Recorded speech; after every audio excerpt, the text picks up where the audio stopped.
everybody, and welcome to In My Mug, episode 238 on Monday the 3rd of June 2013. I am your host, Stephen Layton, and I am still a bit jet laggy. Australia is a very, very, very long way away. But I shall pick myself up off the floor, I will get loud, I will get excited, it's time for the news! See, I can do excited. So, the farm that you had the coffee from last week, that was on the brew bar and all the rest of it, made 4th and 3rd in the World Barista Championships. Team El Salvador using the Bourbon version, finishing 3rd, and my best buddy and friend Colin finishing 4th with the Pacamara that we shared. Lots of fun in Australia. I really wish I hadn't brought this lag back with me, but I had such good fun. But yes, anyway, this week's coffee is from Nicaragua. Our latest container was waiting for me when I got home, which is more than exciting. Lots of great coffees in there that we're going to see over the coming weeks, and one that we are going to see today, which I'm super excited to share with you. And guest blend time. This month is called Yo-Yo Here We Go, in honour of World Yo-Yo Day, on the 5th of June, I think it is. And every bag comes with its own free has-been yo-yo. Everybody needs a yo-yo! And no decaf this time, I promise. But there is a little video.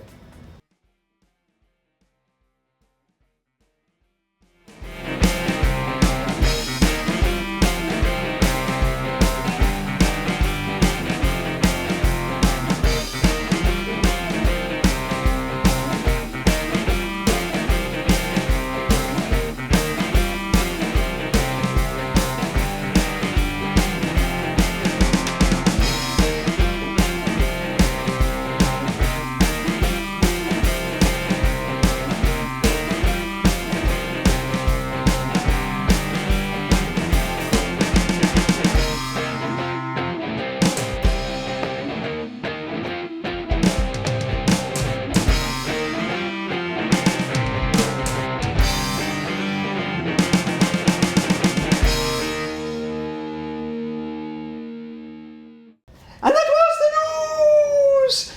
Now it's time for 20 seconds on, and this week it's going to be on Nicaraguan coffee industry.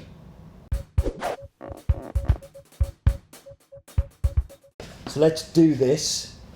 And coffee production in Nicaragua has been an important part of its history and economy. It's one of the country's principal products. The areas most suitable for cultivation of coffee are Managua Department, Diramba, San Marcos, Jinatepe and Navona Segovia. But basically most of the great coffee has come from Matagalpa and Jinatega. Agriculture makes up 60% of Nicaragua's export. And it's one of the poorest countries is the poorest country actually in Central America.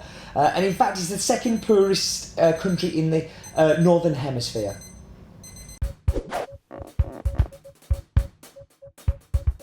Yeah, Nicaragua has had a tough time. Up until like early 90s was embroiled in a fairly nasty civil war, which the scars are still very visible of, and still a politically unstable country.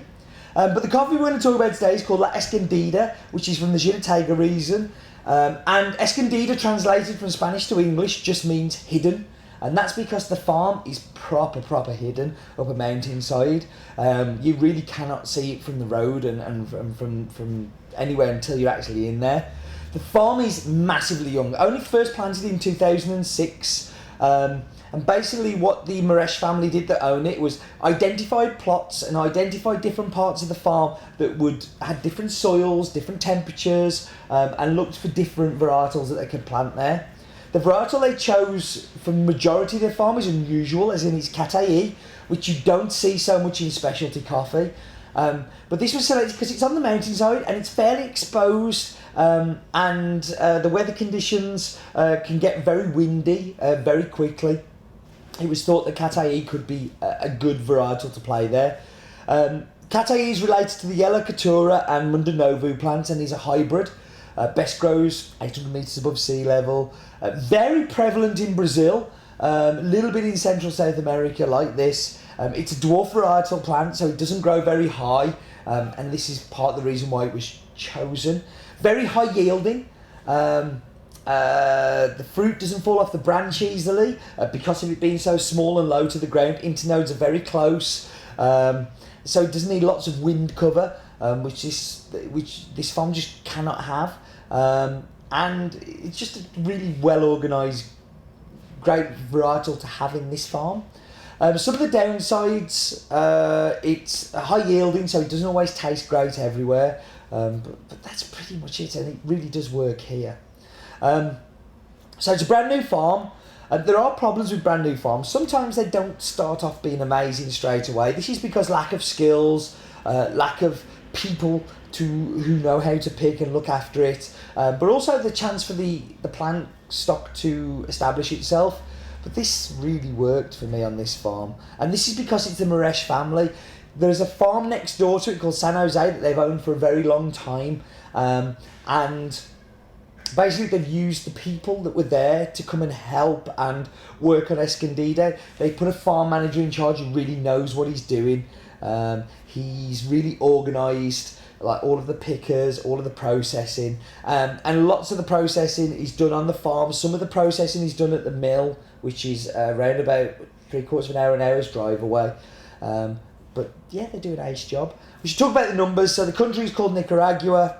The nearest municipality, I guess you call it, is Lipulo. Department of Jinotega. Farm manager actually is called Boa Martinez Montenegro, I think. 92 manzanas coffee area, of only which 3 is used for protective kind of stuff. Altitude of around about 1,200 metres above sea level.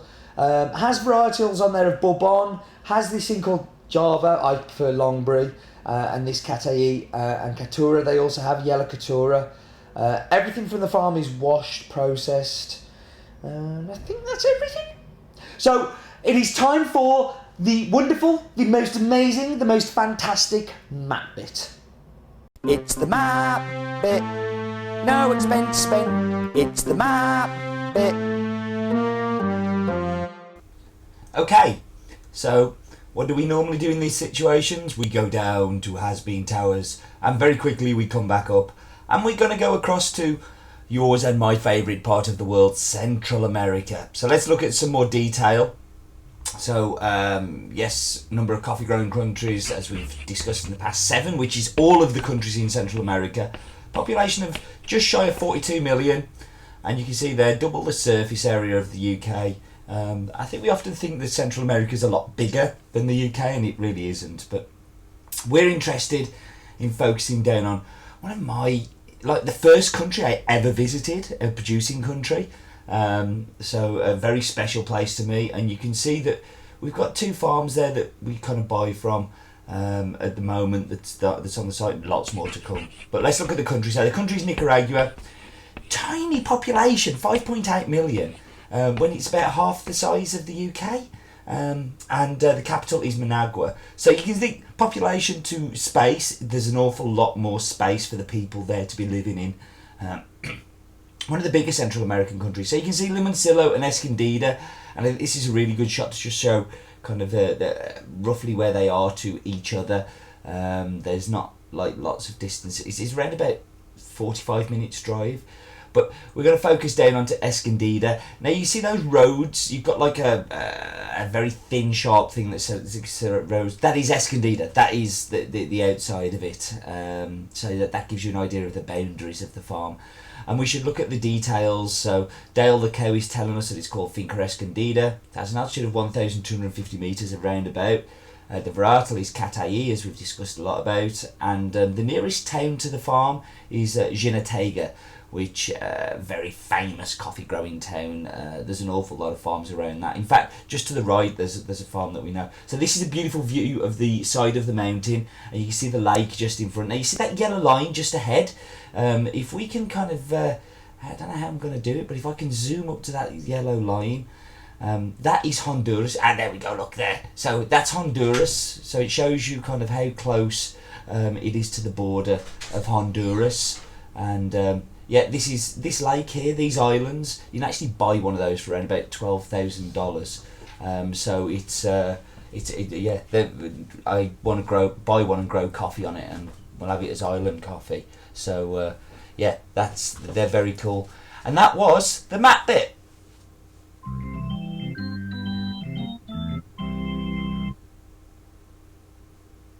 So, Glue, how do you do? Give us a fact for today. Roland's Daft Fact of the Week. Although Stephen said that Catuai you don't see so much of in specialty coffee, 50% of the acreage in Brazil is Catuai, mainly because of its super high yield. It needs a special set of circumstances and a special set of growers to make it tasty like this though. Roland's Daft Fact of the Week. Really interesting. I didn't realise there was so much planted in Brazil until I started doing research for that, and obviously Roland told me. So last week on the Wheel of Death we had AeroPress. This week we are replacing it with Cantan. You can if you want to. Right, Wheel of Death, where it goes, nobody knows, and nobody cares. We have Lungo. Actually, Lungo's quite good because, I have a story to tell you about Lungo that I shall tell you when I'm back with you in just a moment. Okay, so we're back. Going to go straight into the espresso. Now, this coffee is kind of, for me, it's quite different to the other Nicaraguans that will be coming on over the next few weeks, and quite different to Nicaragua. It's very floral. There's a lot of acidity. There's a lot of upfront acidity, and you get that in the espresso. But there is an underlying caramel sweetness as well, which cuts through. But I'm kind of going to say it's like lemon. So like lemon, zesty, zingy, but with this underlying sweetness that works really, really well. So let's go into the milk.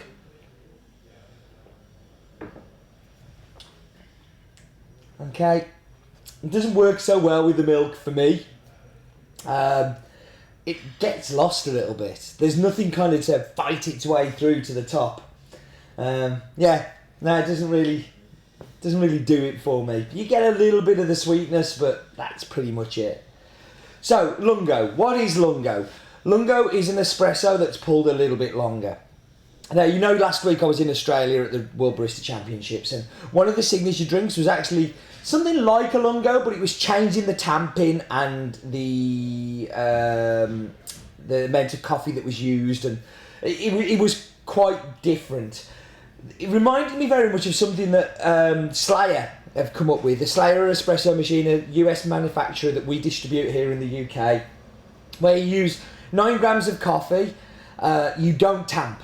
You just put it in the portafilter, you let it run on pre-infusion and you'll see on the screen there's a little kind of clip of it kind of running away. This one ran for 60 seconds, just on pre-infusion until it was a full cup, and then you drink. Let's go in.